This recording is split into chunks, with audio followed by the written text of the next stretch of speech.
Hey everyone, this is Jane with Barlow Herbal, and happy Sunday, July 12th of 2026. Here we go. We just keep buzzing along in this amazing year of fast changes, crazy things happening, even all the speculation with CERN shutting down and the Mandela effect taking effect. It's really interesting to be alive and watch all the things. And what dropped in for me this week is this idea. Knowing isn't preparing. Okay, so all of these things that we know about because we go down the rabbit holes, we scroll through everything, we might read a bunch of stuff. That's not the same as preparing. And I thought, okay, this seems like really pertinent and really important to share. So I did this week what I did the week before. I sat down and I wrote a bunch of questions. And then I thought, okay, these are the questions that I'm going to journal on this week with the idea that just knowing something is not actually preparing, because I think what's happening is this quote quote digital prison is closing in, and I think that there's going to reach a point where we might not even realize that it's completely, now we don't have options and our opinions don't matter. And to me that's like not acceptable. So I think this is a really important message to share, and I would love to know what you think when I am done with my questions and then the way that I answered them in my journal. So the first question is this: if everything I fear would happen in the next year, what part of me is assuming that I will magically become the person that is capable of surviving it? Okay, just because you know something doesn't mean you're prepared for that thing to happen. Okay, so here's what I wrote. I realize that I've already survived so many versions of the worst thing that can happen. Okay, many of you can relate to that because we only hear about the bad things. And it doesn't matter at this point what you watch or what rabbit hole you go down. And this has happened through all of humanity. It's just speeding up because we have access to more information and more knowledge and more rabbit holes to go down, right? So what I realize is this: perhaps being prepared isn't becoming fearless. It doesn't mean I'm throw caution to the wind and I don't give two craps about anything. That's not what that means, okay? Perhaps what it means is remembering that I've already been initiated more times than I realize. Okay, so that's kind of where I landed on that one. So this question, next question: what truth have I been aware of for years that my daily life still treats as optional? Okay, so think about that. Like, think about an awareness, and for me, it's like food storage, water preparedness, a way to connect and communicate with my loved ones if the grid goes down. You know, I do think that there's things that are going to happen. That it doesn't mean I need to stay afraid. It just means I need to prepare. So what if these are things that you also have a suspect or a suspicion that might happen that you simply haven't prepared for it? Okay. So I realized this, that relationships matter more than the things that I accomplish. And for me, this means knowing everybody on my street. This means getting to know all my neighbors, having relationships with them. It means nurturing relationships with my family members, the people who are important to me, and also my friendships, the ones that are important. This relationships matter more than the things that I accomplish. Okay. And I also realized that presence is more valuable than productivity. So I love to be productive. I am a worker bee, and I always have been. In fact, it's kind of this little joke amongst all the sisters in my family about how productive we are. We are so productive, it's insane, and in a good way. But I've now realized that it's more important to be present than productive. Okay. And then I realized that every single ordinary day is sacred. This one is so important. Okay. I realized that sometimes I still hurry through conversations, or this big one, postpone joy. This one is on my radar so hard these days.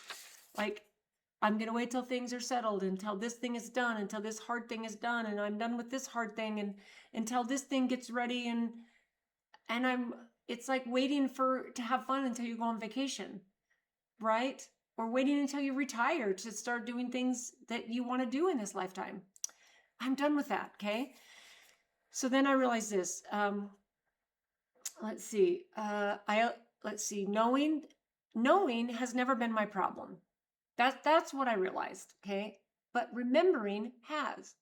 And this is what I've constantly been talking about and constantly been working on. At the very depth of it, remembering who I am, the divine spark of pure God consciousness that I am, right? I have to pull myself back to that remembering. I think it's common. We're in this dense planet and all this stuff. Okay, so then this question, what future am I secretly betting against? Okay, this one is an important question. I think I spent much of my life believing that eventually life would become stable.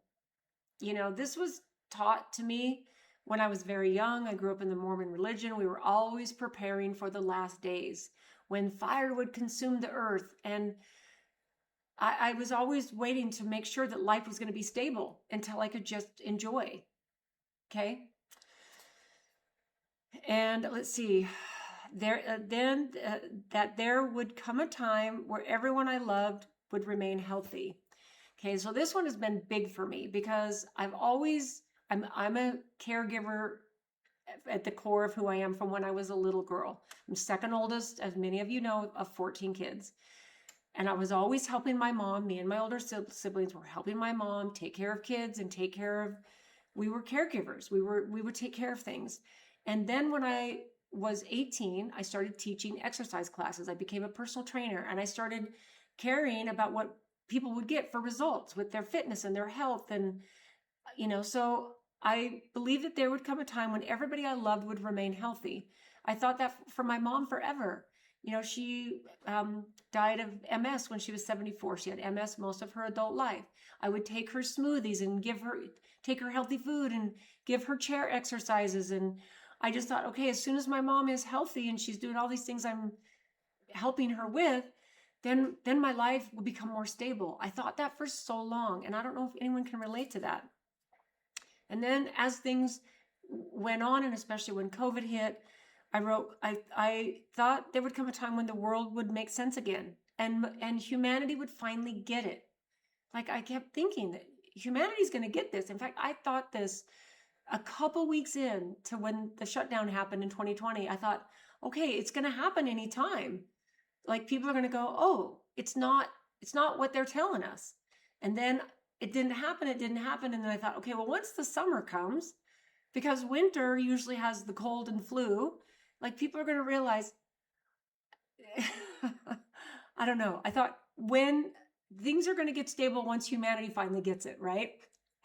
Okay, now I see that impermanence was not interrupting life. It was life. That was just life. Now, was it crazy times and are crazy times still happening? Yes, it's all impermanence. None of it is supposed to be permanent. There's no stability, okay? So then I realized this, accepting that has made me far more peaceful than believing that some type of stability was just around the corner, right? It's so freeing to finally believe that or finally let that drop into who you are as a soul on this planet. It's actually amazing to realize that. The impermanence is just life. This is just the way it is. So then this question, what routines in my life are actually sophisticated methods of staying asleep? Because awakening and this growth journey we're all on, there are layers. It's not just one thing. And I thank God I am where I'm at. And I'm not saying I've got all the answers and I know all the questions, but I'm grateful that I'm this far down the path with my remembering, my realizations, and all the stuff. So the question, what routines in my life are actually sophisticated methods of staying asleep? So this is how I answer this. The easiest one is thinking about the world's awakening while neglecting my own. Okay, so think about that. I'm so worried that my siblings are not awake enough. My children are not awake enough. Are my grandkids going to be asleep for as long as I was asleep about the stuff? No. We don't need to do that. Okay, so I realize it's easy for me to analyze humanity. That is a sophisticated method of really still staying in part of the sleeping group, right? It's just as sophisticated, okay? I'm here to analyze everyone in their own awakening. I don't want to do that. I don't want to do that anymore. It's harder to notice the places where I'm still defensive. It's a lot harder to look at yourself and go, where am I still defensive? And then when you start to really ask yourself that question and recognize, whew, is it freeing? It's like letting a piece of armor fall off, right? Not just that, but where I also know it's harder to notice the places where I still want to be right and I'm still protecting old wounds. Okay, this is now becoming very, very easy to me because an old wound will come in because I'm an overthinker and it will land in me. It will sometimes even make me tear up, something that might have happened a few months ago, a few weeks ago, a couple of years ago, 10 years ago, whenever. An old wound can, and I'm not saying I don't want to be an empathetic person. That is partly what makes me to the core of who I am. Who I am is that I am deeply empathetic. And I don't want to change that piece of me, but I don't need to keep focusing on old wounds. That is a sophisticated method of me staying asleep, because knowing those things and reliving them isn't me preparing for the day or the future or whatever, right? And then I realized this: I can spend hours consuming ideas about consciousness while forgetting that consciousness begins with all the little things that I do in my life. And then I wrote this: talking to the cashier, patiently listening to my grandchildren and my nieces and nephews. And then this: how I gently meet myself when I feel fear returning. Okay, because I sometimes feel fear returning for little things. Just this last week, there are these flying insects. I just learned they're called digger bees. They dig these holes down in the dirt, and that's where they lay all their eggs. They're these little nests that they put their pollinators. They're not dangerous. They're not aggressive. But they showed up last year. We have a green pest control that comes and takes care of the different pests with apparently really good things for my yard and for the people and everything. So my very first thought when I saw them again this year, because it wasn't just a couple, they all of a sudden show up on this path where it's a rock path with a bunch of dirt in between, and they dig holes into the dirt, and there's all of a sudden, the first this week, there were like 50 of them. They were all flying around, digging these holes, and so I took a picture. I went into fear, because I'm like, okay, my grandkids come over, even though they're teenagers. I have nephews with little kids. I have kids and people over at my house. And I'm like, I went into fear instead of curiosity. Okay, so that is like a sophisticated method of what? Staying, you could stay asleep or you could just say, you could become curious. So I took a couple pictures. I sent it to my pest control guy, and he goes, oh yeah, those are digger bees. They're not aggressive. They're pollinators. They dig down. They make little holes down in the dirt, and that's where they build their nests and lay their eggs. And we have a way of getting them out of your yard, and they just need to go find, I guess, someone else's yard. But to me, that was like, okay, so interesting. So how I listen to my grandkids and how I meet fear when it returns, because that was, I had fear over those bees, and then because I love bees, I love pollinators, they bring life, they bring food, they bring beauty. Like, I understand about pollinators, and I also don't want people in my family or myself to get stung by a flying insect that looks like the cross between a bee and a wasp, right? So then I realized that awakening is not an event. It's not just one event. It can feel like an event for some people. 2020 felt like an awakening, an event for many people, right? But what I realized is this: it's the willingness to remain teachable, curious, and full of wonder, okay? It's a willingness to remain teachable, mostly teachable. It doesn't matter how old we get. In fact, I've brought up this example before. My father-in-law, before he passed, he got an iPhone. He was learning how to text, and I showed him. It was a couple years before he passed. It's been 13, I believe, about 13 and a half years. But I showed him how to take a selfie. And he was 89 when he passed. And he was still so full of curiosity. He was so teachable and so fun and humble. And he was a physics professor. He was highly intelligent. So it's like staying teachable is a wonderful place to be. Okay. So then this question, and this is for myself. So who would disappear? So what part of me would disappear if I stopped postponing preparation? Okay, so think about that really deeply. Okay, I would become someone who occasionally waits for someone to validate the life that I've already lived. Okay, I would stop. That person would disappear. The person who thinks I need one more accomplishment before I can finally rest. I need to bring out one more formula. I need to do one more of this. I need to do that. I need to do more book sales. I've pretty much released all that, but I am not a person who rests very often. This is a challenge for me. I'm working on it. I would also, the person would disappear of me who wonders if I've done enough, been more, or fixed more, helped more people, helped the sibling, whatever. Okay. But I will tell you this, that person carried me for many years. I do recognize that. That person carried me through a lot of things, created a lot of things, accomplished a lot of things. And I thank that person. Okay. I thank that person that for all of the things, because it's a beautiful place where I've landed, and all the things that I've accomplished, which I realize don't define me, because that is ego and identity, and that's not really us, right? But I thank that person. And I realized this. I realized I was mistaking striving for love. I was striving and striving and striving and taking on more than I should have in all the ways, emotional ways, all the things. And I was mistaking that for love. I think that many of us have experienced this. And then I realized I no longer need to earn my place at the table. That's what I wrote. I no longer need to earn it. And I'm not talking about the money part of it. I'm talking about earn a place at the table, the metaphorical table of love. We don't have to earn that. We are part of that, okay?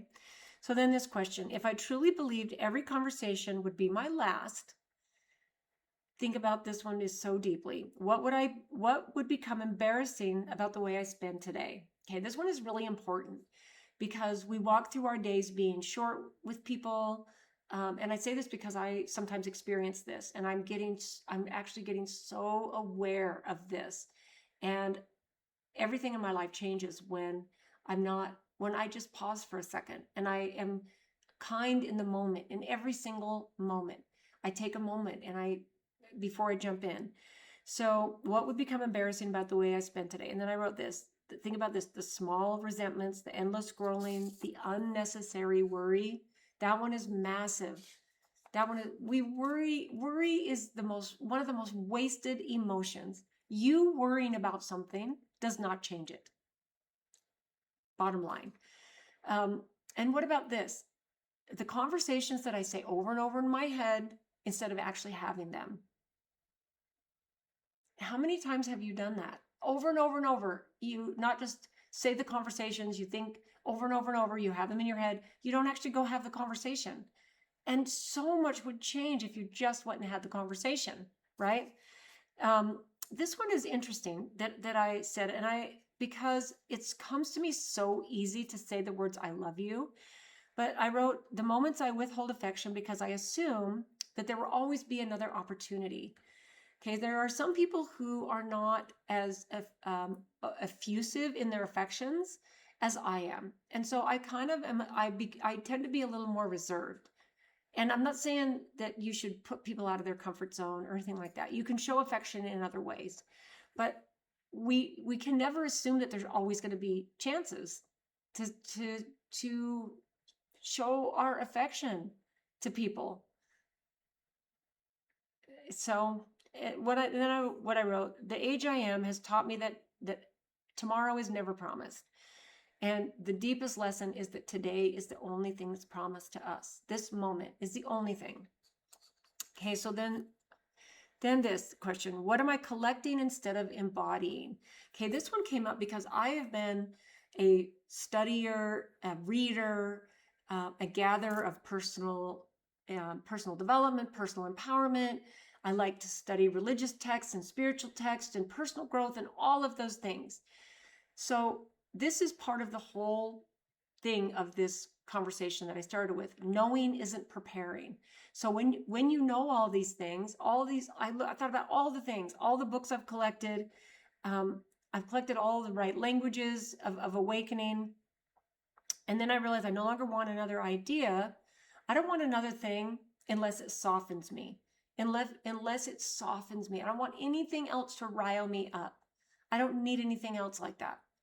Because I've done a lot of personal work and personal development, exploration, and I've had things that will rile me up.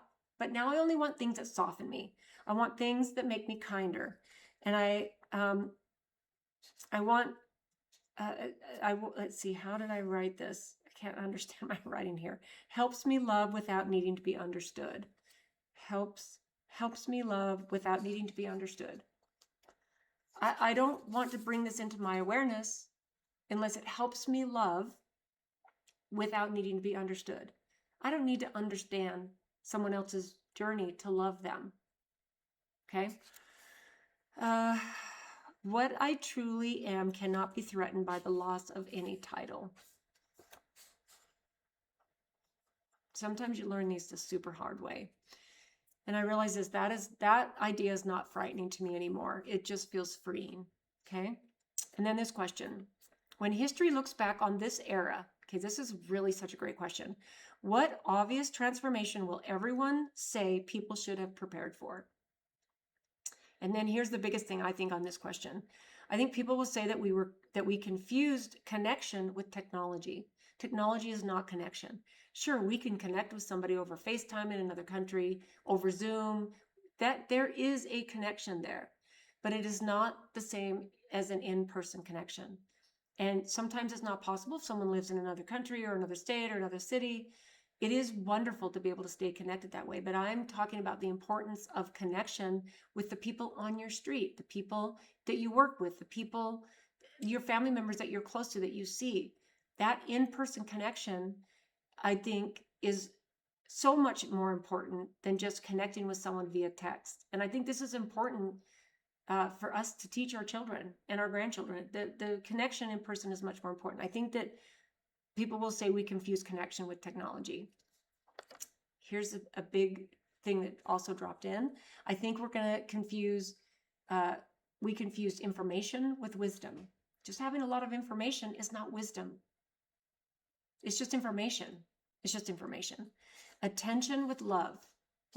I think that when we look back on this moment in history, we're going to think that attention we confuse that with love. Because if you look at what everybody posts on their social media and all the attention, the likes and the comments and all the things that they get, okay, we're confusing that. Many of us are confusing that with love. And that's not love. Attention is not love. And then consumption with fulfillment. Okay, that one is a big one. Okay, we think when we consume more, we're being fulfilled. If we have a bigger house full of more stuff and we have 6 cars in the garage, that's going to be fulfilling. And it might be momentarily fulfilling. Anyone who's done a lot of shopping, who has addiction to nice purses or nice shoes or nice sports cars or whatever you're able to fill up your home with, consumption is not fulfillment. I think that this is when we look back at this time that they're going to go, oh, wow. Not only did they have a house full of stuff, but they had a storage unit full of stuff. Like, that's so weird. Like, I think that this time will be looked on as so strange, right? So then I wrote this. Maybe this great awakening isn't about secret knowledge at all. Okay? It's the simple remembering that we belong to each other. We belong to each other. We are part of the same God source. Now, might there be aliens and grays and demons and yeah, I'm not talking about that. I'm talking about we, humanity, consciousness, beings, those that are divine sparks of pure God, which I believe is most of us. I believe is most of us, okay? It's remembering that we belong to each other. If that is true, then I believe that the preparation starts with the small things. And here's what I wrote. It means to listen more, and listen more deeply. It means to forgive more quickly. Forgive quicker. Forgive quicker. Okay? Own less. Bless others more. Choose wonder and curiosity over certainty. Okay? Leaving every room more peaceful than I found it. Go in with the energy of peace and positivity. Like this frequency makes such a difference. I've realized I don't need to convince anyone. I'm not here to convince anyone of my knowing and my preparation even. I just get to set an example. I'm not here to convince anyone. This one took a long time to land with me. A long time. Through most of my adult life. This one took a long time for it to land with me. I realized I simply need to become someone who awakens and becomes a little more awakened more today than I was yesterday. That's what I realized. Okay? I no longer believe that the purpose of me suffering was to make me stronger. Okay, this one kind of landed on me, kind of heavy. Okay? I no longer believe that the purpose of suffering was to make me stronger. Okay, so here's why I think that. Strength alone can become another kind of armor. This is so true for me. All the hard things that have happened throughout my life, I just let that add another layer of armor to me. You know, for most of my adult life, and even most of my life, probably as a young person, have stood in my masculine. And some of it's just been out of self-preservation, preservation of others and those that I love. And I'm strong. I can take stuff. I can take stuff on. You know, my parents taught us that, especially me and the older group of siblings that I belong to, in such a big family. You know, we were taught to toe the line and to, you know, suffer quietly sometimes and take on more than. It's just so interesting. It's just another type of armor. To me, that's not strength. I think the strength for me and what I'm discovering is I want to be more in my divine feminine. That's what I want. And I am a work in progress on this one because I have a need to be responsible and take care of people and take care of everything and take care of everything. Anyway, that one was really huge for me when I realized that I no longer believe the purpose of suffering is to make me stronger. It's just another type of armor. I think that suffering, here's what I realized, it came to make me more flexible. It came to help me be more flexible because, and that has also done it because I'm learning to release the armor. I'm learning to let my guard down. But I want to become softer and more flexible, and that is happening. More compassionate, less certain. I don't have to know everything, and more available to the magic and the mystery, right? I want to become more available for that. And then I realized this, the younger me wanted the answers. Even the me that was younger yesterday or this week with those digger bees, I wanted the answers. I didn't get curious at the beginning of that. I wanted to know, how soon can we get rid of them? Because I lived in a little bit of fear in that moment. So the older me, the one that is today and not this week, so I might just be a week older than those digger bees, but I want better questions. That's what I realized. I want better questions. What are these? What are these insects? What are they doing? Are they harmful? Are they I want better questions. I don't need to have all the answers right away. That to me is so powerful. I used to think that awakening, this one is so good. I used to think that awakening meant escaping part of this human experience. It's like, oh, I'm going to transcend out of this human experience. What kind of BS is that? We can transcend our consciousness. We can vibrate in higher consciousness and higher frequency. Yes, yes, and yes. But we are here to have the human experience. But that's what we're here for. Okay? Now I wonder this. Now I wonder if awakening is finally being willing to just inhabit all of it completely. Okay? The beauty, the grief, the absurdity. Yeah, the absurdity. This life sometimes is so absurd. The tenderness, and even, and most importantly, I think the impermanence of it all. That's what I'm here. And I think we're all here to embody that. Okay? And maybe that's all any of us have ever been asked to do. Maybe that's it. All right, 30 minutes. That seems like a perfect place to start, or perfect place to end. So I'd love to know what you think about this. I think it's a time for us to prepare. Take the knowing that we have, get to know the people on your street. Get yourself some food storage, get yourself some water, get yourself a backup plan for energy, get yourself something that you can communicate with your family if the grid goes down.